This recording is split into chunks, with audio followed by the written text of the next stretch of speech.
घड़ी कहते हैं, एक घड़ी आधी घड़ी और आधी में पुनियाद, तुलसी चर्चा राम की, कटे कोटि अपराध, लखन सिया राम जय जय राम, मेरे प्रभु राम जय जय राम। ऐसी भगवान की कृपा से हमें ठाकुर जी की कृपा को अनुभव करते हुए दोनों हाथ जोड़ करके सभी धन्यवाद देंगे कि ठाकुर जी आपकी विशेष कृपा हुई कि आपका नाम हम अपने कानों से श्रवण कर रहे हैं, क्योंकि जीवन का वही पल धन्य है जिस पल में हम भगवान का नाम लेते हैं, जिस पल में हम भगवान का नाम अपने कानों से श्रवण करते हैं। आपको दोनों हाथ जोड़ करके अपने जीवन में कृतज्ञता का अनुभव कीजिए। कृतज्ञता मतलब धन्यवाद का। दोनों हाथ जोड़ करके धन्यवाद दीजिए ठाकुर जी का कि ठाकुर जी की विशेष कृपा कि हम घर से चल करके यहाँ पर विराजमान हुए हैं। और आप सभी कोई साधारण नहीं है। गोस्वामी बाबा कहते हैं कि संसार में जितने भी जीव हैं वो कौन है? बोले सिया राम मैं सब जग जानी, और करहु प्रणाम जोर जुग पानी। सब में परमात्मा का दर्शन करते हुए आप सभी के हृदयस्थ विराजमान ठाकुर जी को कोटि कोटि वंदन। आप सभी को जय श्री राम, जय श्री सीताराम, जय श्री राधे श्याम, जय श्रीवन नारायण। देखिए, एक घड़ी आधी घड़ी, आधी में पुनि आधी, और तुलसी चर्चा राम की सुकटे कोट अपराध।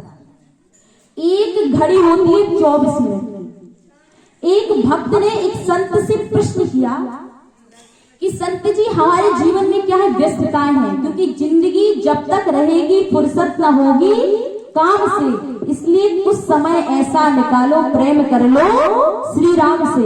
इस प्रकार से मंच से महाराज जी कह रहे थे कि जिंदगी जब तक रहेगी फुर्सत न होगी काम से, और कुछ समय ऐसा निकालो प्रेम कर लो श्री राम से। उसी के मध्य में एक भक्त ने प्रश्न किया, बोले महाराज जी जीवन में काफी व्यस्तता है, आपने भी कहा, और हमें पूरे दिन में इतना समय नहीं मिलता कि हम भगवान का नाम ले सके। और आप तो खाली है, आपको सिर्फ भगवान का नाम लेना ही एक काम है, और दूसरा आपके जीवन में काम नहीं है, और आपके जीवन में वही काम है, लेकिन हमारे जीवन में व्यस्तता है, तो क्या करें? तो संत ने भक्त से कहा कि भैया यदि आपको समय नहीं मिल पा रहा है तो हम आपको समय बता दे रहे हैं कि इतने क्षण आप भगवान का नाम लीजिए, उससे आपके जीवन में कल्याण हो जाएगा। इस समय भगवान का नाम ले कि उतने दिन के लिए वो पर्याप्त हो। महाराज जी ने कहा कि एक घड़ी आप भगवान का नाम लीजिए, आपके दिन में जितने आप कार्य करते हैं, एक घड़ी लिया हुआ, एक घड़ी में लिए हुए जितने भगवान के नाम हैं, आपके दिन के सारे कामों का मंगल करेगा, मतलब शुभ करेगा। अब भक्त ने बड़ी निराशा से प्रश्न किया कि महाराज जी हमारे जीवन में इतना भी समय नहीं है। बोले इतना भी समय नहीं है कि हम एक घड़ी भगवान को दे सके। तो फिर संत ने कहा कि आप उससे आधा समय भगवान को दीजिए, एक घड़ी आधी घड़ी। अब भक्त ने कहा कि महाराज जी एक घड़ी कितने मिनट की होती है? महाराज जी ने कहा कि 24 मिनट की। बोले अच्छा, आधी घड़ी मतलब 12 मिनट। भक्त ने फिर प्रश्न किया, महाराज जी हमें इतना भी समय नहीं कि हम 12 मिनट भगवान को दे सके। महाराज ने कहा कोई बात नहीं बेटा, एक घड़ी आधी घड़ी और आधी में पुनि आधी।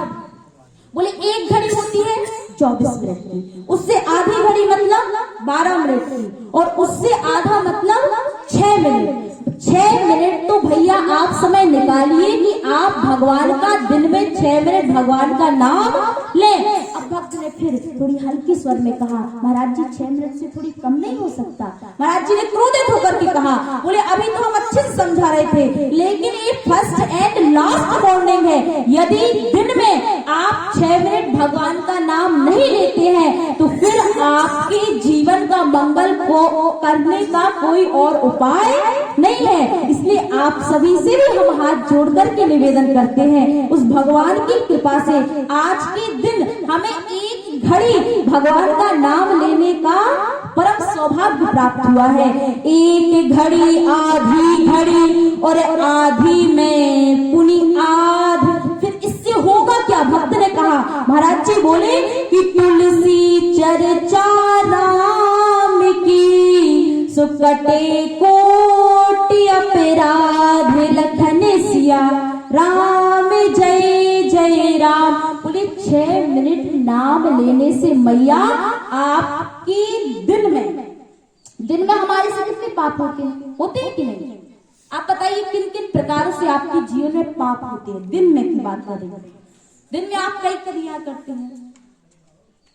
जैसे एग्जाम्पल ले लीजिए, आप सुबह उठते हैं, उठ करके कहते हैं कि जो हमारे मुंह में जो लार बनती है उठने के तुरंत बाद, वो लार इतनी हानिकारक होती है कि जब हम उसको थूकते हैं तो जैसे ही हम थूकते हैं तो कई बैक्टीरिया उससे मर जाते हैं, बहुत खतरनाक होती है। इसलिए हमारे शास्त्रों में ऊषा काल में उठते ही पानी पीने का, गुनगुना पानी पीने का क्या है नियम बताया गया है। उससे क्या होता है कि वो लार हम जब थूकते हैं तो उससे जीवाणु मरते हैं, और जब हम गुनगुना पानी कर करके पीते हैं सुबह तो वो लार हमारे शरीर के अंदर जाती है, तो बाहर के बैक्टीरिया को मारने से पाप लगता है। इसलिए वो अंदर जाकर के हमारे पेट के अंदर के कई बैक्टीरिया को खत्म कर देती है और हमारी रोगों से रक्षा भी करती है। इस प्रकार से धीरे धीरे कर करके हमारे दिन में कितने पाप बढ़ जाते हैं। तो इन जाने में अनजाने में, कई बार हम जाने में भी पाप नहीं चाहिए दिल दुखाना किसी का, क्योंकि सदा ना रहा है सदा ना रहेगा जमाना किसी का। नहीं चाहिए दिल दुखाना किसी का, क्योंकि कोई भी परमानेंट नहीं आया, क्या पता किस घड़ी हमारी सांसें निकल जाए। ऐसा तो कुछ क्लियर नहीं है ना दादाजी की हमारी 60 एज है, 60 के बाद जाएंगे, क्लियर है? नहीं है। जन्म लेता हुआ बच्चा आज कई बार देखा जाता है कि गर्भ में खत्म हो जाता है, गर्भ में खत्म ना हो तो कुछ 6-7 महीने के बाद धीरे धीरे करके, मतलब हमारे जीवन की कोई गारंटी नहीं है। क्योंकि कहते हैं कि कल ना हम होंगे ना कोई गिला होगा, सिर्फ सिमटी हुई यादों का सिलसिला होगा, और चलो जो लम्हे हैं उन्हें हंसकर बिता लेते हैं, ना जाने फिर जिंदगी का कल क्या फैसला होगा। इसलिए हमेशा आप मुस्कुराते रहिए और हंसते रहिए। एक बार ताली बजा करके हंस लीजिए आप। देखिए इतनी बड़ी हमने आपसे कहा, पहले हमने स्टार्टिंग कहाँ से की? प्रारंभ कृतज्ञता से। कृतज्ञता का अर्थ क्या होता है दादाजी? मतलब अपने जीवन में धन्यवाद देना प्रारंभ कीजिए उस परम शक्ति को, कि सबसे बड़ी तो बात यह है कि हमें इतना अच्छा शरीर दिया। कुछ तो आपने पुण्य किए होंगे जो आपको इतना शरीर अच्छा मिला है। किसी की देखिए पैर भी नहीं है, किसी के हाथ नहीं है, किसी की आंखें नहीं है, कितनी परेशानियां हैं। जीवन में हमेशा प्रसन्न रहिए, और देखिए प्रसन्नता की साक्षात मूर्ति है हमारे भोलेनाथ जी, सदा प्रसन्न रहते हैं, जीवन में कोई परेशानी नहीं, हमेशा प्रसन्नता का अनुभव करते हैं। अब आप कहेंगे ऐसे कैसे, जीवन में तो इतनी परेशानी है फिर हम प्रसन्न कैसे रहें? जैसे आप लोग कथा सुनने के लिए आए हैं, वैसे एक बार भोलेनाथ जी मैया कहाँ निवास करते हैं? कैलाश में। कैलाश से उतर करके कहाँ आए? मृत्यु लोक में। गोस्वामी बाबा कहते हैं जब उन्होंने रचना की तो यह भी कहते हैं कि जब उन्होंने इस रामचरितमानस की रचना की थी, जिस काल में उस समय पर मुगलों का साम्राज्य था, उस समय पर गोस्वामी बाबा ने रामचरितमानस की रचना